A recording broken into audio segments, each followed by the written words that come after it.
Hello students, कैसे हो आप सब। आई होप आप सभी अच्छे होंगे। और चलते हैं RG sir ocean of science के साथ। आज की जो क्लास रहेगी वो आपकी फिजिक्स की रहेगी, ठीक है, भौतिक विज्ञान की रहने वाली है। और लास्ट क्लास में मैंने आपको जो आई डिफेक्ट्स है उनके बारे में बताया था, ठीक है, आई डिफेक्ट्स के बारे में और उनके करेक्शन के बारे में। तो मैंने लास्ट क्लास में आपको 5 तरीके के जो डिफेक्ट्स है वो बताए थे। और मेनली बोर्ड के हिसाब से देखा जाए तो 3 तरीके के डिफेक्ट्स होते हैं, ठीक है। एक तो होता है मायोपिया, जिसे शॉर्ट साइटेडनेस बोलते हैं, ठीक है, जिसे नियर साइटेडनेस के नाम से भी जाना जाता है। दूसरा है हाइपरमेट्रोपिया, जिसे लॉन्ग साइटेडनेस या फार साइटेडनेस के नाम से जाना जाता है। तीसरा है प्रेसबायोपिया, जिसे क्या बोलते हैं, प्रेसबायोपिया जो है उसे ओल्ड साइटेडनेस के नाम से जाना जाता है, या फिर जिसे हिंदी में बोले जरा दूरदर्शिता बोलते हैं, ठीक है। और फोर्थ नंबर का है जो आपके नहीं है सिलेबस में, फिर भी मैं जानकारी देना चाहूंगा, वो है एस्टिग्मेटिज्म, जिसे दृष्टि वैषम्य दोष के नाम से जाना जाता है। और फिफ्थ नंबर का जो है हमारे, वो है आपके कैटरेक्ट, जो कि मोतियाबिंद होता है। और ये उम्र के साथ साथ जैसे जैसे एज बढ़ जाती है तो उसी हिसाब से मोतियाबिंद बन जाता है। तो ये 5 प्रकार के डिफेक्ट्स थे, जिसमें से हमने फर्स्ट मायोपिया के बारे में, जिसे निकट दृष्टि दोष के नाम से जाना जाता है हिंदी में, इसके बारे में बताया था। एक बार मैं 2 मिनट के लिए आपको रिवाइज करना चाहूंगा और क्लासेस को स्टार्ट करने से पहले, और मैं आपसे कहना चाहूंगा यदि आप क्लास को स्किप ना करें और पूरी क्लास लें, ठीक है, अल्टरनेट क्लास लेते रहें और लाइक और शेयर जरूर करें, ठीक है। तो स्टार्ट करते हैं मायोपिया। तो मैंने आपको बताया था लास्ट क्लास में मायोपिया के बारे में, ठीक है। जो मायोपिया होता है इसे शॉर्ट साइटेडनेस के नाम से जाना जाता है, ठीक है, शॉर्ट साइटेडनेस, जिसे नियर साइटेडनेस भी बोला जाता है। नियर साइटेडनेस यानी कि निकट दृष्टि दोष जिसे कहा गया है, हिंदी में इसे निकट दृष्टि दोष भी कहा जाता है, अंडरस्टैंड।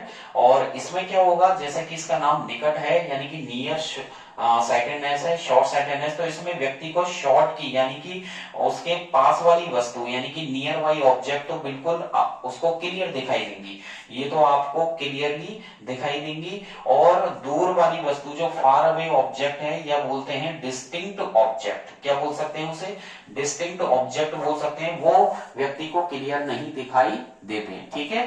तो इसमें क्या होगा कि व्यक्ति को पास की वस्तुएं बिल्कुल साफ नजर आएंगी और दूर की वस्तुएं नजर नहीं आएंगी। तो इसमें क्या होगा, जैसे कि निकट दृष्टि दोष है तो निकट की दिखाई देंगी, दूर की नहीं दिखाई देंगी। ऐसे केस में व्यक्ति को कौन सा लेंस काम में लेना है, कॉनकेव लेंस काम में लेना पड़ेगा, ठीक है। डॉक्टर के प्रेस्क्रिप्शन से कॉनकेव लेंस प्रीफर किया जाएगा, ठीक है, अंडरस्टैंड। और बढ़ते हैं आगे की तरफ, ठीक है। और आगे की तरफ दूसरा लेंगे अपन हाइपरमेट्रोपिया। तो मैं आपको हाइपरमेट्रोपिया यहाँ पर बताने वाला हूँ, ठीक है। तो देख लीजिएगा हाइपरमेट्रोपिया, और सेकंड हेडिंग में डाल रहा हूं यहाँ पर हाइपरमेट्रोपिया, जिसे दूर दृष्टि दोष के नाम से जाना जाता है, ठीक है।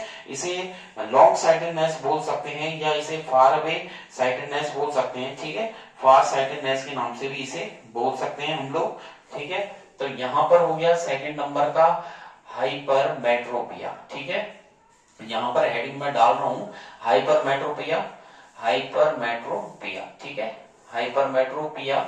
और इसे लॉन्ग साइटेडनेस भी बोला जाता है, understand, long sightedness, long sightedness, या जिसे फार साइटेडनेस के नाम से भी जाना जाता है, फार साइटेडनेस, ठीक है, ये मैंने डाल दिया है। और हिंदी में इसे दूर दृष्टि दोष के नाम से जाना जाता है। किस नाम से है, दूर दृष्टि दोष है। तो देख लीजिएगा जो हाइपरमेट्रोपिया होता है, जिसे लॉन्ग साइटेडनेस या फार साइटेडनेस बोलते हैं, इसमें व्यक्ति को दूर की वस्तुएं तो दिखाई देंगी। ऐसा व्यक्ति जो इससे पीड़ित है, a person suffering from hypermetropia, तो उसे दूर की वस्तुएं दिखाई देंगी, ठीक है। इसमें जो दृष्टि दोष है वो दूर का है, तो दूर की वस्तुएं क्लियर दिखाई देंगी, ठीक है। तो यहां लिख देता हूं ए पर्सन, ठीक है, जो व्यक्ति इस बीमारी से ग्रसित है, a person suffering from, A person suffering from, ठीक है, ये मैंने लिख दिया है, a person suffering from hypermetropia, ठीक है, hypermetropia, A person suffering from hypermetropia, ठीक है, कैन सी डिस्टिंक्ट ऑब्जेक्ट, वो देख सकता है, can see distinct object, distinct object का मतलब है दूर रखी वस्तुएं, ठीक है। यहां पर हिंदी में मैं मेंशन कर देता हूं दूर रखी वस्तुएं, अंडरस्टैंड। तो a person suffering from hypermetropia can see distinct objects clearly but can not see, इनको वो क्लियरली देख सकता है, understand, but can not see, यहां लिख दिया मैंने can not see nearby, can not see nearby objects, understand, वो पास रखी वस्तुएं नहीं देख पाता है। तो क्या हो गया, एक व्यक्ति जो इस बीमारी से ग्रसित है, a person suffering from hypermetropia can see distinct object, दूर रखी वस्तुओं को देख पाता है clearly but can not see nearby objects clearly, ठीक है। आगे लिख देता हूं यहां पर क्लियरली, अंडरस्टैंड। ये तो हाइपरमेट्रोपिया, यहां से एक नंबर का क्वेश्चन तो ये बनता है कि हाइपरमेट्रोपिया क्या होता है, उसके बारे में आप लोग बता ही देना। दूसरी बात, उसका डायग्राम भी है कि अगर किसी को हाइपरमेट्रोपिया हो रखा है तो उसका डायग्राम प्लस उसके करेक्शन का डायग्राम, और उसकी करेक्शन में कौन सा लेंस काम में लेते हैं, तो मैं यहाँ पर हेडिंग डाल रहा हूँ करेक्शन, ठीक है, इसका निवारण। तो करेक्शन का मतलब हो गया, हिंदी में मैं यहाँ पर मेंशन कर रहा हूँ निवारण। तो इसका जो करेक्शन होगा वो पहले वाले में मायोपिया में कॉनकेव लेंस लिया था और यहाँ पर कॉन्वेक्स लेंस का यूज किया जाएगा, ठीक है। करेक्शन में मैंने लिख दिया है यूजिंग ऑफ कॉन्वेक्स लेंस, ठीक है, यानी कि हिंदी में इसे उत्तल लेंस बोला जाएगा। तो आप लोग अच्छे से याद कर लेना कौन सा लेंस काम में लेंगे, यहाँ पर उत्तल लेंस यहाँ पर प्रीफर किया जाएगा, क्योंकि ये क्या करता है, ये जो लेंस है वो डाइवर्जेस जो रे ऑफ लाइट है उनको हमारी आई में क्या कर देता है, उसको रिड्यूस करके फाइनली इमेज रेटिना पर बना देता है, ठीक है। क्योंकि बिकॉज दिस लेंस रिड्यूसेस, इसका यूज ही क्यों करते हैं, बिकॉज दिस, इसका कारण भी बता देता हूं, ठीक है, इसका कारण भी देख लीजिए, आपसे पूछेगा नहीं फिर भी आप देख लीजिए। Because this lens reduces the divergence, reduces the divergence, ठीक है, डाइवर्जेंस, डाइवर्जेंस नहीं, डाइवर्जेंस यानी कि जो मुड़ी हुई जो किरणें होती है, डाइवर्जेंस रेज ऑफ लाइट, जो प्रकाश की किरणें होती हैं, रेज ऑफ लाइट, ठीक है, एंटरिंग, उन्हें हमारी जो आंख में जब वो एंटर करती है, जब डाइवर्ज हो जाती है तो उनको क्या करता है, एक पॉइंट पर रेटिना पर कंसंट्रेट करेगा। तो जो व्यक्ति कॉन्वेक्स लेंस का यूज कर रहा है, ठीक है, because this lens reduces the divergence rays of light entering the eye and finally entering the eye and finally, और फाइनली क्या होगा, जो इमेज बनेगी, फाइनली उसको किस पे बनाएगा, finally image is formed at the retina, finally image जो प्रतिबिंब बनेगा, इमेज फॉर्म्ड एट रेटिना, वो रेटिना पर बन जाएगा, अंडरस्टैंड। तो यानी कि कॉन्वेक्स लेंस जो डॉक्टर बताता है कि जिस व्यक्ति को दूरदृष्टि दोष है, हाइपरमेट्रोपिया, उसे कॉन्वेक्स लेंस का यूज करना चाहिए, क्योंकि ये कॉन्वेक्स लेंस जो रेज ऑफ लाइट में कंसंट्रेट करके जो किसी वस्तु की जो इमेज है, प्रतिबिंब, उसे रेटिना पर बना देगा। अब किस व्यक्ति को हाइपरमेट्रोपिया हो रखा है तो उसका डायग्राम आप लोग देख लीजिए, ठीक है, ये आप लोग नोट कर लेना अच्छे से, अंडरस्टैंड। और अगर किसी व्यक्ति को हाइपरमेट्रोपिया हो रखा है तो हाइपरमेट्रोपिक आई का डायग्राम कैसे होगा, तो देखिएगा किसी व्यक्ति को हाइपरमेट्रोपिया हो गया है तो उसका डायग्राम किस प्रकार होगा, और उसका जो हम कॉन्वेक्स लेंस यूज करेंगे तो कॉन्वेक्स लेंस से उस व्यक्ति को कैसे देखने लग जाएगा कि पास रखी वस्तुएं कैसे वो देख पाएगा। तो यहाँ पर मैं हेडिंग डालना चाहूंगा हाइपरमेट्रोपिक आई, ठीक है। तो यहाँ पर है हाइपरमेट्रोपिक आई डायग्राम, ठीक है। तो हाइपरमेट्रोपिक आई का डायग्राम देखिए किस तरीके से होगा कि जिस व्यक्ति को दूर की वस्तुएं तो दिखाई देंगी लेकिन उसे पास की वस्तुएं नहीं दिखाई देंगी, ठीक है। तो यहाँ पर देख लीजिएगा, यहाँ पर पहले तो एक स्पेयर बना देते हैं, ठीक है, ये मैं यहाँ पर स्पेयर बना देता हूँ, ठीक है, ये मैंने यहाँ पर स्पेयर बना दिया है, अंडरस्टैंड, ये हो गया।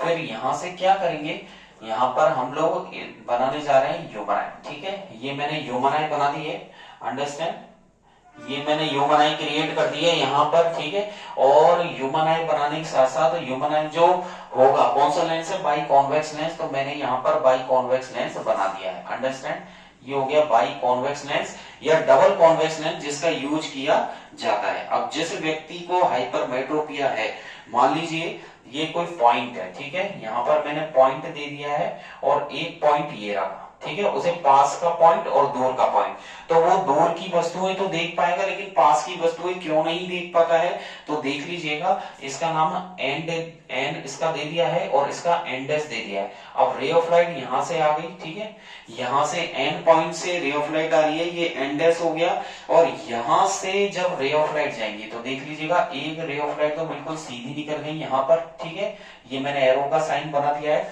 आपको भी बिल्कुल शार्प पेन से लेकर के डायग्राम बनाना है कंपास की हेल्प से, और देख लीजिएगा दूसरी रे ऑफ लाइट ये रही और थर्ड वाली एक रे ऑफ लाइट ये रही, तो मैंने यहाँ पर 3 रे ऑफ लाइट बनाई है। देख लीजिएगा ये कोई दूर वाला पॉइंट हो गया, ये पास वाला हो गया एंडेस, और यहां से रे ऑफ लाइट आ गई है। अब ये कंसंट्रेट करेगा क्योंकि ये बाई कॉन्वेक्स लेंस है, तो ये क्या करेगा, कंसंट्रेट करेगा, तो ये पॉइंट कहां पर बनाएगा, रेटिना से ये दूर बना देगा इस प्रकार से, ठीक है, ये रेटिना से दूर यहाँ पर पॉइंट बन जाएगा, अंडरस्टैंड, ये बन गया यहाँ पर रेटिना से दूर, यहाँ पर पॉइंट बन गया आपका, ठीक है। तो देख लीजिएगा रेटिना पर बनने की जगह वो रेटिना से आगे बन चुका है, ये रे ऑफ लाइट हो गई, एक ये रही और एक ये रही। तो जब कोई व्यक्ति जिसको हाइपरमेट्रोपिया हो रखा है, दूरदृष्टि दोष है, तो उसका जो प्रतिबिंब है वो रेटिना, ये रेटिना होता है, आप भी जानते हैं, पहले भी मैंने डायग्राम में बताया था कि रेटिना पर यदि किसी वस्तु की इमेज बनेगी, किसी ऑब्जेक्ट की इमेज बनेगी तो व्यक्ति को दिखाई देगा। अब यहाँ पर दिखाई इसलिए नहीं दे रहा क्योंकि वो रेटिना से आगे निकल गया, तो ये तो हाइपरमेट्रोपिक आई का डायग्राम हो गया। अब करेक्शन किस प्रकार है, इसका करेक्शन का डायग्राम क्या होगा, तो देख लीजिएगा ये तो व्यक्ति को हाइपरमेट्रोपिया हो रखा है तब है, और करेक्शन में देख लीजिएगा करेक्शन में किस प्रकार से इसका डायग्राम रहेगा, तो यहाँ पर हेडिंग चेंज करनी पड़ेगी मुझे, और यहाँ पर मुझे करेक्शन हेडिंग डालनी होगी क्योंकि निवारण करने जा रहे हैं हम। तो करेक्शन का डायग्राम देख लीजिएगा, पहले हम वही ह्यूमनाइज बना देते हैं, यहाँ पर हम लोग स्पेयर इस तरीके से एक स्पेयर क्रिएट कर देंगे, ठीक है, देख लीजिएगा यहाँ पर मैंने ये स्पेयर बना दिया है, ठीक है, ये हो गया हमारा स्पेयर, और इसे शार्प पेंसिल से अच्छी तरीके से डायग्राम बनाना है आपको, अंडरस्टैंड।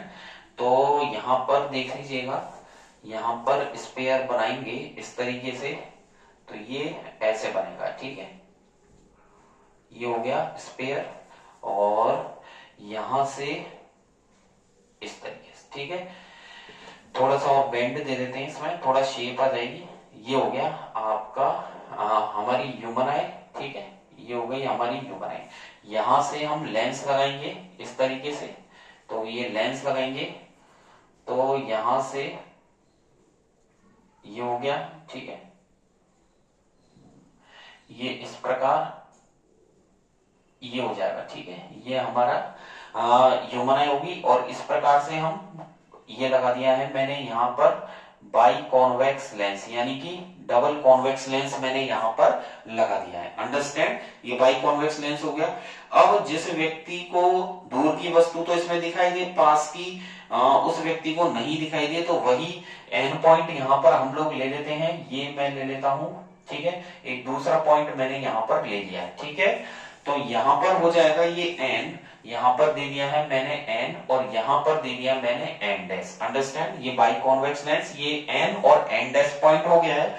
अब यहाँ पर देखिएगा जो रे ऑफ लाइट आएगी, यूज कौन सा लेंस करेंगे हम यहाँ पर, कॉन्वेक्स लेंस, तो मैंने आपको बताया था करेक्शन में, तो कॉन्वेक्स लेंस का यूज यहाँ पर किया जाएगा, यानी कि उत्तल लेंस, तो उत्तल लेंस का यूज करेंगे यहाँ पर, तो देख लीजिएगा यहाँ पर उत्तल लेंस का यूज किया जा रहा है, यानी कि उसे कॉन्वेक्स लेंस, यानी कि कॉन्वेक्स लेंस से बने हुए चश्मे उसको प्रीफर करने होंगे, कॉन्वेक्स लेंस से बना हुआ चश्मा यहाँ पर उसको पहनना होगा, ठीक है, ये मैंने कॉन्वेक्स लेंस से बना हुआ चश्मा यहाँ पर उस व्यक्ति ने पहन लिया है। तो अब देख लीजिएगा क्या होगा, अब ये होगा कि जो कॉन्वेक्स लेंस पहना गया है, तो ये वाली जो रे है पास वाला पॉइंट, तो देख लीजिएगा ये तो इस तरीके से रे निकल गई, ऐसे ही इस तरीके से रे यहाँ पर निकल गई, ठीक है, तो ये एंडस पॉइंट है, एक रे ऊपर की तरफ है और एक रे आपके नीचे की तरफ है, तो ये कंसंट्रेट करेगा, और फिर जब कॉन्वेक्स लेंस से चश्मे पहने जाएंगे तो यहाँ पर आगे कॉन्वेक्स लेंस है और पीछे भी बाई कॉन्वेक्स लेंस है, दो लेंस हो गए।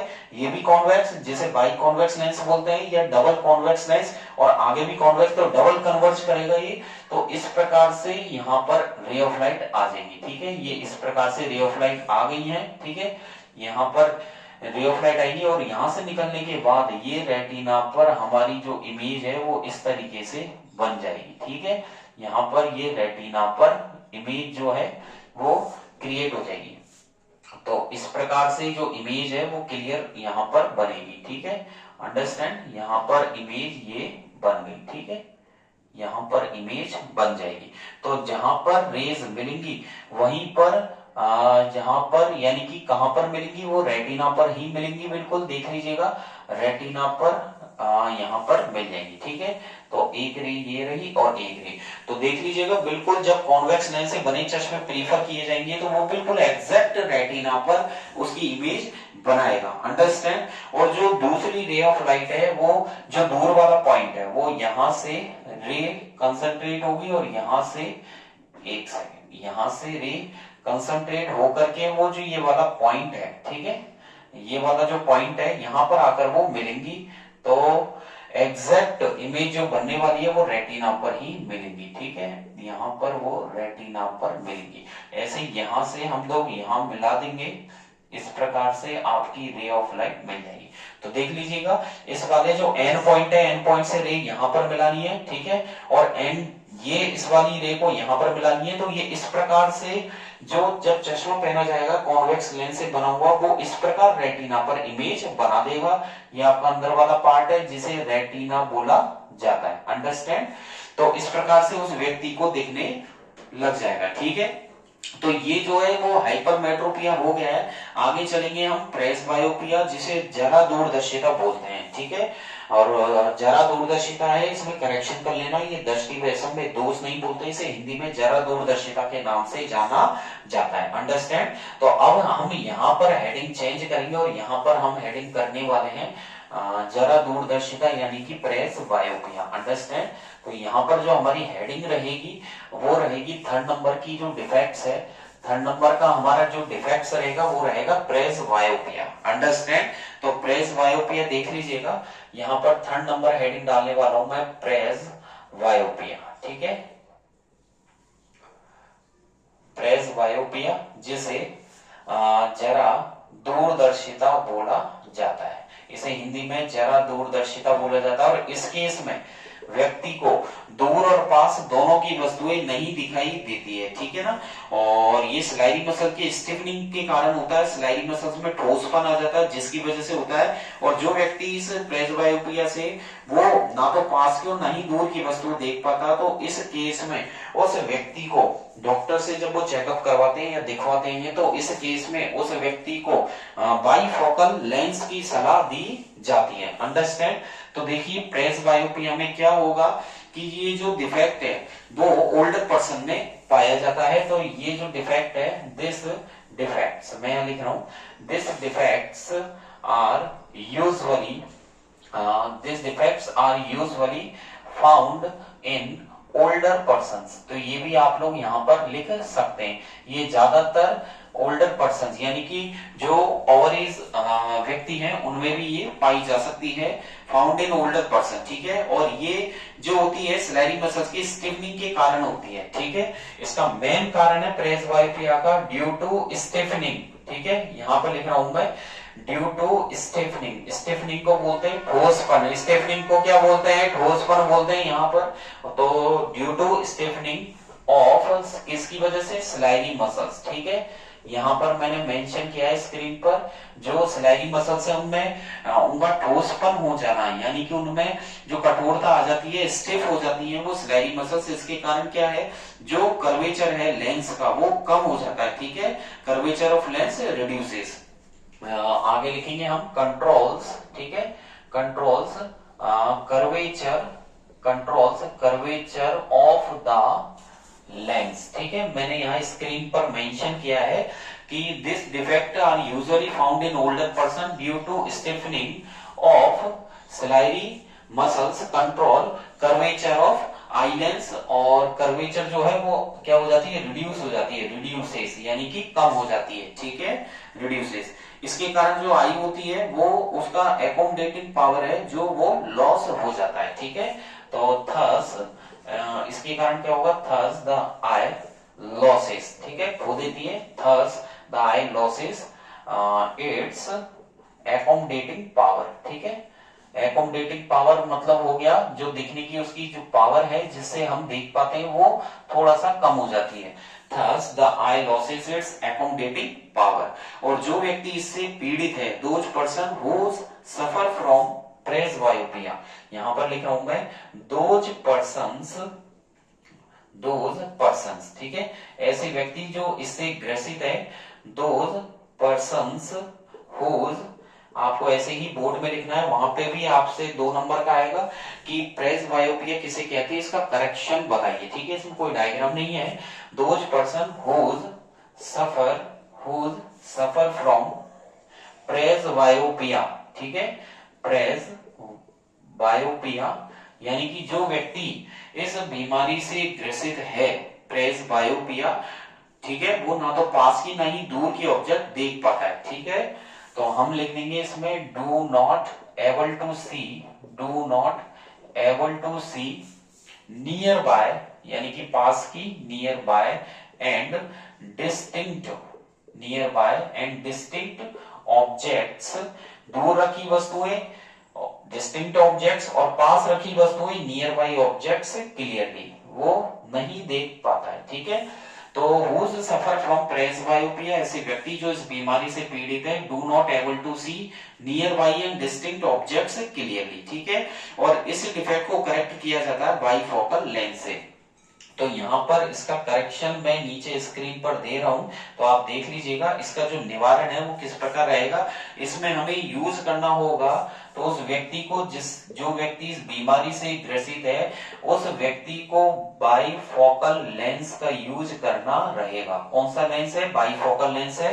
तो यहाँ पर ये आपको 1 नंबर दिलवा के जाएगा और 1 नंबर का ये इसकी थ्योरी हो गई। तो हर डिफेक्ट्स में आपको इसी प्रकार याद करना है। मैंने हर डिफेक्ट्स के बारे में बड़ी डिटेल से स्क्रीन पर लिखा है, ठीक है, वो आपको नोट करना है अपनी कॉपी में। फिर भी कोई डाउट हो तो आप लोग पूछ सकते हैं, कमेंट बॉक्स में टाइप कर सकते हैं, क्योंकि ये जो लेंस है वो कॉनकेव और कॉन्वेक्स लेंस से बना है। दिस लेंस कंसिस्ट, मैं आगे लिख देता हूं, ये जो लेंस है बाइफोकल लेंस, तो यहां पर मैं लिख रहा हूं दिस लेंस कंसिस्ट, ये लेंस कंसिस्ट करता है, कंसिस्ट ऑफ ईच कॉनकेव, ठीक है, कॉनकेव एंड कॉन्वेक्स लेंस, ठीक है। तो ये जो बाइफोकल लेंस है ये कॉनकेव लेंस और कॉन्वेक्स लेंस ये दोनों से बना हुआ होता है, ठीक है। और इसका जो अपर पोर्शन होता है वो कॉनकेव लेंस का बना हुआ है, ठीक है। द अपर पोर्शन कंसिस्ट, यहां पर मैं लिख देता हूं द अपर पोर्शन, इसका जो ऊपरी हिस्सा है, जैसे कि ये चश्मा होता है, इस प्रकार से देख लीजिएगा, मैं यहाँ पर चश्मा बना रहा हूं, ठीक है, यहाँ पर मैं देख लीजिएगा चश्मा बनाया है और इस प्रकार से रहेगा और इस प्रकार से रहता है चश्मा, ठीक है। तो इसका जो ऊपरी हिस्सा है और इसका एक निचला हिस्सा है, ये ऊपर वाला और ये नीचे वाला, तो ऊपर वाला हिस्सा जो रहेगा वो कॉनकेव लेंस का रहेगा, अंडरस्टैंड। और इसके जो नीचे वाला हिस्सा है वो कॉन्वेक्स लेंस का रहेगा। ये आपको ध्यान रखना है कि जिस व्यक्ति को प्रेसबायोपिया है, यानी कि जिसको जो जरा दूरदर्शिता से ग्रसित है, तो वो जो चश्मे पहनेगा उसका जो लेंस होगा वो डबल मीनिंग होगा, यानी कि वो बाइफोकल लेंस है जिसका ऊपर का हिस्सा कॉनकेव लेंस का होगा और नीचे वाला हिस्सा जो बॉटम वाला है वो कॉन्वेक्स लेंस का होगा। तो यानी कि the upper portion consist concave lens, the upper portion consist of concave lens, ठीक है, and the lower portion and the bottom portion या लोअर पोर्शन, उसका जो नीचे का हिस्सा है होता है लोअर पोर्शन कंसिस्ट, यहां से इसको हटा देते हैं, lower portion consist of a convex lens, ठीक है, उसका जो नीचे का हिस्सा होगा वो कॉन्वेक्स लेंस का बना हुआ होगा। तो उसका जो अपर पोर्शन है यानी कि बाइफोकल लेंस का वो कॉन्केव लेंस का होगा, नीचे का हिस्सा कौन सा होगा, कॉन्वेक्स लेंस का होगा। ठीक है, ये आपके प्रेसबायोपिया हो गई कंप्लीट। आगे की तरफ बढ़ेंगे और अब हम चलते हैं एस्टिग्मेटिज्म की तरफ। तो ये प्रेसबायोपिया जिसमें दूर और पास की दोनों की जरा दूरदर्शिता का मतलब है जिस व्यक्ति को यहाँ पर मतलब यहाँ लिख देता हूं दूर एवं पास की दोनों की वस्तुएं नहीं दिखाई देती है, तो उस केस में ये थ्योरी हो गई, आपको ये दिखना है पूरा। प्लस जो करेक्शन होगा वो बाइफोकल लेंस होगा। अंडरस्टैंड। तो आगे की तरफ बढ़ते हैं और आगे की तरफ हम लोग अब लेने वाले हैं वैसे तो 3 ही है आपके, देखा जाए बोर्ड के हिसाब से तो आपको 3 ही पढ़नी है, फिर भी मैं ज्यादा आपको डिटेल देने वाला हूं। यहाँ पर एस्टिग्मेटिस के बारे में भी मैं आपको बताऊंगा। इसका नाम है एस्टिग्मेटिस का दृष्टि वैषम्य दोष। क्या है, दृष्टि वैषम्य दोष इसे बोलते हैं। और इसमें क्या होता है, व्यक्ति को ना तो हॉरिजेंटल लाइंस और ना ही वर्टिकल लाइंस को वो जज कर पाता है, तो ये रहेगा एस्टिग्मेटिज्म। ठीक है, 4th नंबर मैं यहाँ पर डाल रहा हूं एस्टिग्मेटिज्म। ठीक है, ये हो गया एस्टिग्मेटिज्म। इसे दृष्टि वैषम्य दोष बोला जाता है, दृष्टि वैषम्य दोष। अंडरस्टैंड। तो एस्टिग्मेटिज्म मतलब दृष्टि वैषम्य दोष। ठीक है, इस केस में व्यक्ति को ये जो डिफेक्ट है वो हमारी कॉर्निया में जो डिफरेंट सेक्शंस होते हैं उनमें क्या है, उसकी रेडियस ऑफ कर्वेचर अलग अलग होती है, तो उसमें क्या कुछ डिफरेंट सेक्शन क्रिएट हो जाते हैं जिसकी वजह से व्यक्ति को दिखाई नहीं देता है, तो उसे दृष्टि वैषम्य दोष बोलते हैं। यानी कि this defect arises due to, यहां पर लिख देता हूं मैं, दिस डिफेक्ट अराइजेज, ये जो डिफेक्ट आता है arises due to different sections. ठीक है, डिफरेंट सेक्शंस। ये जो बीमारी होती है, ये जो डिफेक्ट्स है, ये जो दोष है वो ये this defect arises due to different sections of cornea. ठीक है, सेक्शंस ऑफ कॉर्निया, हमारी जो कॉर्निया होती है उसमें डिफरेंट सेक्शंस की वजह से होता है। उनमें क्या है, थोड़ा सा अलग अलग डिफरेंट टाइप की जो सेक्शंस होते हैं तो उनमें थोड़ा सिकुड़नपन आ जाता है। ठीक है, सिकुड़ना बोलते हैं जिसे cornea having different radius of curvature, having different radius of curvature, उसकी जो रेडियस ऑफ कर्वेचर होती है वो अलग अलग हो जाती है। अंडरस्टैंड। तो मैंने यहां पर लिखा है this defect arises this defect arises due to different sections of cornea having different radius of curvature. Understand. और इस केस में जो व्यक्ति है वो क्या करता है, वो हॉरिजॉन्टल और वर्टिकल लाइन को फोकस नहीं कर पाता है। ठीक है, यहां पर मैं लिख देता हूं जिस व्यक्ति को ये बीमारी है, द मैन, वो व्यक्ति, the man can not focus, मैंने यहां पर मेंशन किया है जिस व्यक्ति को ये बीमारी है, the man can not focus. ठीक है, ऑन बोथ, यानी कि दोनों पर, ऑन बोथ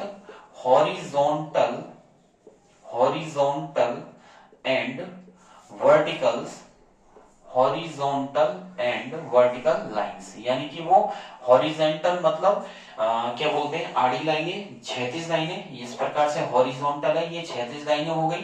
ठीक है, ये क्षैतिज लाइनें, और वर्टिकल लाइंस मतलब जो खड़ी लाइनें होती है, ठीक है, रोज टाइप होगी। तो इस प्रकार से जो क्षैतिज लाइनें और ऊर्ध्वाधर, ठीक है, हॉरिजॉन्टल बोलते हैं क्षैतिज पंक्तियों को क्षैतिज, और इसे बोलते हैं ऊर्ध्वाधर। ठीक है, ऊर्ध्वाधर, यानी कि वो क्षैतिज और ऊर्ध्वाधर पंक्तियों को जज नहीं कर पाता, उसे लाइंस में फर्क नजर नहीं आता है। अगर जिस व्यक्ति को कौन सी हो रखी है, एस्टिग्मेटिस, वो इन लाइंसों को क्या करता है, इन लाइनों पर फोकस कर ही नहीं पाता है, हॉरिजॉन्टल वर्टिकल लाइंस। ठीक है, और इसका करेक्शन हम सिलेंड्रिकल लेंस का यूज करके किया जाता है। जिस व्यक्ति को ये बीमारी है तो डॉक्टर के प्रेस्क्रिप्शन से बाद में उसे जो चश्मा पहनना होगा, यानी कि इसका जो करेक्शन होगा वो करेक्शन होगा यूजिंग सिलेंड्रिकल लेंस। कौन सा लेंस यूज किया जाएगा, तो यहाँ पर मैं लिख रहा हूं यूजिंग सिलेंड्रिकल लेंस, यहाँ पर बेलनाकार लेंस का यूज किया जाएगा, यूजिंग सिलेंड्रिकल लेंस। ठीक है, यहाँ पर सिलेंड्रिकल लेंस बनाया जाएगा, यानी कि बेलनाकार लेंस का यूज किया जाएगा। उससे क्या होगा, बेलनाकार लेंस का यूज करेंगे तो उससे क्या, वो व्यक्ति जो क्षैतिज और ऊर्ध्वाधर यानी कि हॉरिजॉन्टल और वर्टिकल लाइन जो होगी उन पर फोकस कर पाएगा। और लास्ट का जो करेक्शन है जो होगा, लास्ट का करेक्शन वो कैटरेक्ट के लिए होगा। तो एक डिफेक्ट्स और है आपके, वो है कैटरेक्ट। तो यहाँ पर मैं स्क्रीन पर मेंशन कर रहा हूँ 5th नंबर का कैटरेक्ट, ठीक है। तो ये भी मैं जानकारी आपको दे रहा हूँ। वैसे आपको 3 ही डिफेक्ट्स पढ़ने हैं। कौन कौन से पढ़ने हैं? पहला तो आपको पढ़ना है जिसे मायोपिया, उसे शॉर्ट साइटेडनेस या उसे नियर साइटेडनेस बोलते हैं, निकट दृष्टि दोष, जिसका कॉन्केव लेंस यूज किया जाएगा। सेकंड आपको लर्न करना है हाइपरमेट्रोपिया, दूर दृष्टि दोष। तो उसमें क्या होगा, उसका दूसरा नाम है लॉन्ग साइटेडनेस या फार साइटेडनेस, तो उसमें कॉन्वेक्स लेंस का यूज किया जाएगा। थर्ड नंबर का मैंने प्रेस बायोपिया आपको बताया था, जिसे बोलते हैं जरा दूरदर्शिता, और इस केस में बाईफोकल लेंस का यूज किया जाएगा, यानी कि कॉन्केव लेंस और कॉन्वेक्स लेंस दोनों का यूज होगा। जिसका जो अपर पार्ट होगा वो कॉन्केव लेंस होगा, और जिसका नीचे का जो पार्ट होगा वो कॉन्केव, ऊपर का जो पार्ट होगा वो कॉन्केव लेंस होगा, और जिसका नीचे का जो पार्ट होगा वो कॉन्वेक्स लेंस होगा।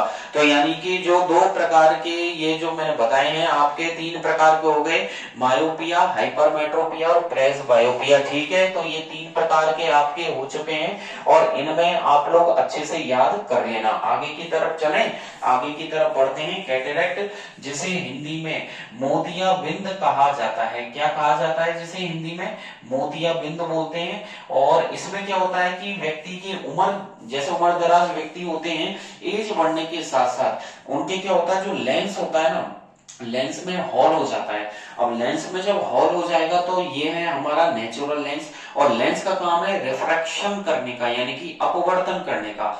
और जब अपवर्तन होगा, यानी कि अपवर्तन का मतलब है एक माध्यम से दूसरे माध्यम में प्रवेश करना, यानी कि एक मीडियम से दूसरे मीडियम में वो एंटर कर जाती है, और एक मीडियम से दूसरे मीडियम में जो वो एंटर करती है, तो उस केस में क्या होगा, अगर हॉल हो गया तो उससे क्या होगा, रिफ्रैक्शन तो होगा नहीं, और क्या हो जाएगा, रिफ्लेक्शन वो करने लग जाएगी। तो जब लाइट हमारी आईज में एंटर नहीं करेगी तो इमेज कहां से बनेगी, इमेज पॉसिबल ही नहीं है बनना, ठीक है, रेटिना पर। तो यानी कि कैटरेक्ट के केस में क्या होगा, हमारा जो लेंस होता है, जो पुपिल है, वो आने वाले मतलब जो उम्र दराज व्यक्ति होते हैं तो उनमें मिल्की हो जाता है, ठीक है। तो eye lens is becomes milky and cloudy, ठीक है। तो यहाँ पर मैं लिख रहा हूं समटाइम्स, कुछ मतलब कुछ लोग बागों की बात करें या उम्र के साथ साथ समटाइम्स, ठीक है। क्रिस्टलिन, यहाँ पर लिखा है मैंने क्रिस्टलिन लेंस, जो लेंस होता है बिकम्स, और यहाँ पर मैं लिखने जा रहा हूँ मोतियाबिंद के बारे में कैटरेक्ट। तो मैंने लिखा समटाइम्स यानी कभी कभी, ठीक है। जो कभी कभी क्या होता है, क्रिस्टलिन लेंस बिकम्स मिल्की, यानी कि वो दूधिया हो जाता है, मिल्की एंड क्लाउडी, ठीक है। मतलब कहते हैं कि सर्दियों में जैसे बादल छा जाते हैं, तो इसी प्रकार हमारे लेंस के चारों तरफ बादल बन जाते हैं, वो मतलब एक तरीके से धुंधला हो जाता है, जिसे मिल्की एंड क्लाउडी बोला जाता है, मिल्की एंड क्लाउडी, ठीक है। कब हो जाता है, एट ओल्ड एज, ठीक है, उम्र के साथ साथ। तो मैंने यहाँ पर स्क्रीन पर लिखा है sometimes crystalline lens becomes milky and cloudy, ठीक है, एट ओल्ड एज। तो ये जो कंडीशन कहलाती है वो कैटरेक्ट कहलाती है। दिस कंडीशन, यहाँ पर मैं लिखने जा रहा हूं, दिस कंडीशन का मतलब ऐसी स्थिति, दिस कंडीशन इज कॉल्ड, उसे बोलते हैं कैटरेक्ट, ठीक है, उसे मोतियाबिंद बोला जाता है। This condition is called cataract, उसे कैटरेक्ट बोलते हैं। और ऐसे केस में जो क्या होता है, हमारे लेंस में हॉल हो जाता है, ठीक है। इन दिस केस, यहाँ पर आगे मैं लिखूंगा इन दिस केस, ठीक है, इस स्थिति में या ऐसे केस में, in this case A hall, जो मतलब एक छेद हो जाता है, ठीक है, कहां पर, लेंस के अंदर। A hole occurs into the lens, ठीक है, अकर्स इनटू द लेंस, हमारे लेंस में, इनटू द लेंस। तो मैंने यहां लिखा है a hole occurs into the lens, और इसके कारण जो लाइट का रिफ्लेक्शन ये करने लग जाता है, ड्यू टू दिस, इसी के कारण, ड्यू टू दिस, ठीक है, ड्यू टू दिस इट, इसके कारण क्या होगा, due to this it reflects, ये रिफ्लेक्ट्स करेगा, इट रिफ्लेक्ट्स द लाइट, ठीक है, ये प्रकाश को क्या करेगा, रिफ्लेक्ट करेगा, ठीक है, होना क्या चाहिए, रिफ्रैक्शन होना चाहिए था, ठीक है, क्योंकि हमारी आई क्या करती है, रिफ्रैक्शन करती है, यानी कि हमारी आई अपवर्तन करने का काम करती है। लेकिन इस केस में जब हॉल हो गया तो वो तो अपवर्तन होगा नहीं, तो क्या हो गया उस केस में, रिफ्लेक्ट का मतलब हो गया परावर्तन। जब कोई रे ऑफ लाइट हमारी आईज में एंटर ही नहीं कर पाएगी तो उसकी इमेज रेटिना पर नहीं बनेगी।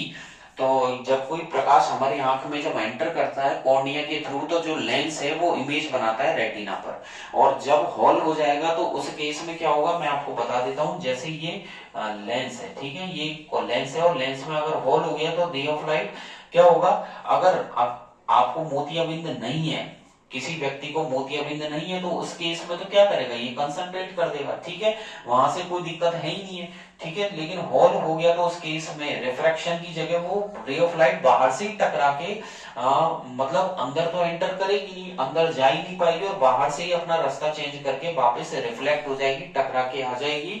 तो उस केस में हमारा लेंस रेटिना पर इमेज उस वस्तु की बना ही नहीं पाएगा, अंडरस्टैंड। और इमेज नहीं बनेगी तो वो उस व्यक्ति को दिखाई नहीं देगा। और ऐसे केस में क्या करेंगे, करेक्शन के लिए आर्टिफिशियल लेंस या इंट्रा ऑक्यूलर लेंस का यूज किया जाएगा, ठीक है। तो यहां पर मैं इसका करेक्शन लिख देता हूं, ठीक है, अंडरस्टैंड।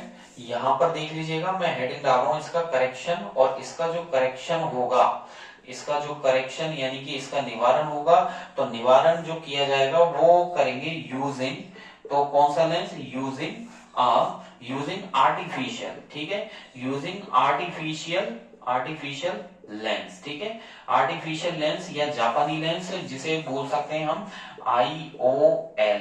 IOL का मतलब होता है intra ocular lens, intra ocular lens का उस केस में यूज किया जाएगा।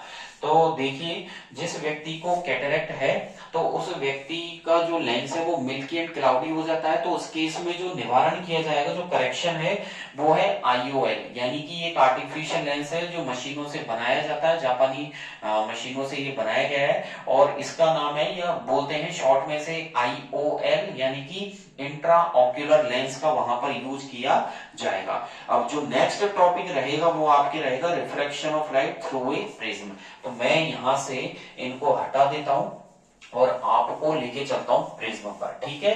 तो यहां तक हमारे सारे डिफेक्ट्स आज की क्लास में कंप्लीट हो चुके हैं, और इनको बार बार प्रैक्टिस कीजिएगा और लर्न कीजिएगा, ठीक है। और बार बार जैसे कि कई बार क्या है, क्लासेस लेते वक्त एक बार में हम वीडियो देखते हैं तो वो समझ में नहीं आती है, तो आप उस वीडियो को बार बार रिपीट करके जरूर देखें। इससे क्या होगा, कोई सेंटेंस या कोई भी ऐसी लाइन जो हो, कई बार वो स्किप हो जाती है, हमें सुनाई नहीं देती है, तो आप उसको बार बार देखेंगे तो आपको पता चलेगा कि क्या है इसमें एक्चुअलिटी में, ठीक है। तो हमारा टॉपिक रहेगा reflection of light through a prism. तो मैं यहाँ पर टॉपिक डालने जा रहा हूं रिफ्रैक्शन ऑफ लाइट, ठीक है, यानी कि प्रकाश का अपवर्तन through a prism, understand, through a prism. तो प्रिज्म यहां पर हिंदी में भी मैं लिख रहा हूं प्रिज्म, ठीक है। तो हमारा जो टॉपिक है वो रहेगा refraction of light through a prism, यानी कि प्रिज्म से, हिंदी में मैं यहां पर लिख रहा हूं प्रिज्म से प्रकाश का अपवर्तन, प्रिज्म से प्रकाश का अपवर्तन, अंडरस्टैंड। तो अब ये प्रिज्म की तरफ मैं आपको लेके चल रहा हूं, ठीक है। ये भी अच्छा टॉपिक है, आपको 2 नंबर का टॉपिक है, 2 नंबर दिलवा के जाएगा। और प्रिज्म जो होता है, प्रिज्म एक रिफ्रैक्टिंग मीडियम का एक पोर्शन होता है जो कि कम से कम 2 प्लेन सरफेस से मिलकर बना हुआ होता है। जो प्रिज्म होता है वो कम से कम 2 प्लेन सरफेस से मिलकर बना हुआ है। तो यहाँ पर पहला क्वेश्चन तो बनता है व्हाट इज प्रिज्म, ठीक है। तो यहाँ पर हो गया पहला question, what is prism, prism कहते किसे हैं, ठीक है। तो प्रिज्म देख लीजिएगा, प्रिज्म होता है, ये पोर्शन होता है, एक प्रिज्म, यहां पर मैं लिख देता हूं, आप भी नोट कर लीजिएगा, prism, a prism is a portion, ये एक ऐसा भाग होता है, ठीक है। A prism is a portion of refracting medium, of refracting medium bounded, जो कि घिरा हुआ रहता है, बाउंडेड यानी कि जो कि मिलकर के बना है, यानी कि घिरा हुआ रहता है, बाउंडेड बाय, ठीक है, किससे, मिनिमम दो प्लेन सरफेस से, बाय एट लिस्ट मतलब कम से कम टू। तो जो प्रिज्म होता है वो इस प्रकार का होता है, तो यानी कि कम से कम by at least two plane surfaces, कम से कम दो प्लेन सरफेसेस से, प्लेन सरफेसेस मीटिंग, जो कि मिलती है एट, तो मैंने यहां पर लिखा है, देख लीजिएगा, a prism is a portion, एक प्रिज्म ऐसा पोर्शन होता है, a prism is a portion, a prism एक किसका भाग होता है, रिफ्रैक्टिंग मीडियम का एक भाग होता है, a prism is a portion of refracting medium bounded by at least two plane surfaces meeting at an angle, understand, किसी एंगल से ये मिली हुई रहती है, किसी कोण से, मतलब इनका जो एंगल है वो बिल्कुल फिक्स होता है, आप कहीं से भी रेज डालिए आपको बिल्कुल एग्जैक्ट मिलेंगी, at an angle is called prism, उसे प्रिज्म बोला जाता है, अंडरस्टैंड। तो देखिए बहुत इजी डेफिनेशन है कि a prism is a portion of refracting medium, क्या लिखा गया है, a prism is a portion of refracting medium bounded by at least, bounded by at least मतलब घिरी हुई है मिनिमम दो, bounded by at least two plane surfaces, दो प्लेन सरफेसेस से मीटिंग एट एन एंगल, किसी एंगल से ये मिली हुई है, तो ये prism is a portion of refracting medium bounded by at least two plane surfaces meeting an angle is called prism, उसे प्रिज्म बोला जाता है। और जो एंगल होता है प्लेन सरफेस को उसे एंगल ऑफ प्रिज्म बोलते हैं, ठीक है। और जो एंगल होता है, ठीक है, एंगल बिटवीन प्लेन सरफेसेस, ठीक है, एंगल बिटवीन प्लेन सरफेसेस, जो सरफेसेस के बीच में जो एंगल होता है उसे एंगल ऑफ प्रिज्म बोलते हैं, क्या बोलते हैं उसे, एंगल ऑफ प्रिज्म, अंडरस्टैंड। तो यानी कि दो प्लेन सरफेस के बीच में, जैसे ये प्रिज्म है और दो प्लेन सरफेस के बीच में जो एंगल रहता है इस प्रकार का, चाहे ये वाला एंगल हो, चाहे ये वाला एंगल हो और चाहे ये वाला एंगल हो, तो दो प्लेन सरफेस के बीच का जो एंगल है उसे एंगल ऑफ प्रिज्म के नाम से जाना जाता है। आज की क्लास में इतना ही करेंगे, नेक्स्ट क्लास में मैं आपको डायग्राम के बारे में बताऊंगा और मैं आपको डायग्राम ऑफ प्रिज्म यानी कि प्रिज्म का डायग्राम और white light dispersion of white light बताऊंगा, ठीक है, डायग्राम ऑफ प्रिज्म, प्रिज्म का डायग्राम। देन नेक्स्ट टॉपिक रहेगा डिस्पर्सन यानी कि प्रकीर्णन, डिस्पर्सन ऑफ व्हाइट लाइट, ठीक है, व्हाइट लाइट यानी कि श्वेत प्रकाश जिसे सनलाइट बोलते हैं, dispersion of white light through prism, तो प्रिज्म से किस प्रकार से व्हाइट लाइट का डिस्पर्सन होता है, सात रंग किस प्रकार बनते हैं, प्रकीर्णन जिसे बोला जाता है, ठीक है, प्रकीर्णन, डिस्पर्सन का मतलब हो गया प्रकीर्णन। तो आपको नेक्स्ट क्लास के जो टॉपिक रहेंगे, एक तो आपके प्रिज्म का डायग्राम रहेगा, देन प्रिज्म से जो डिस्पर्सन होता है, 7 कलर्स किस प्रकार से बनते हैं, उन 7 कलर्स के बारे में मैं आपको बताऊंगा, अंडरस्टैंड।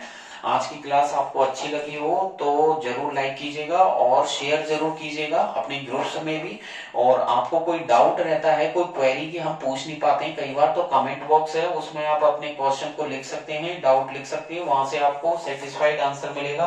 देन डिस्क्रिप्शन पे तो लिंक दी हुई है, उस पर आप क्लिक करके मेरे telegram page RG sir ocean of science को ज्वाइन कर सकते हो और वहां से जो डिटेल में आपको पढ़ाया जा रहा है क्लासेस में, जो मैं आपको यहाँ लिखवाता हूँ, वह भी आपको और ज्यादा डिस्क्रिप्शन में, मतलब आपको अगर डीप में पढ़ना है कोई टॉपिक तो वहां भी आपको डिटेल सारी मिलेंगी, उनको आप नोट्स के तौर पे काम में ले सकते हैं, ठीक है। और कोई भी क्वेश्चन हो आप पूछ सकते हैं।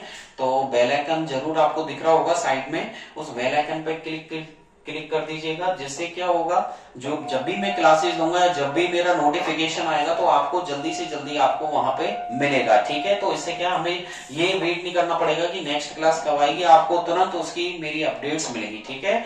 आज की क्लास में इतना ही करेंगे, आज का दिन आपका अच्छा हो और क्लासेस लेते रहिए अल्टरनेट, ठीक है, रिपीट पे रिपीट कीजिएगा। Thank you, bye bye.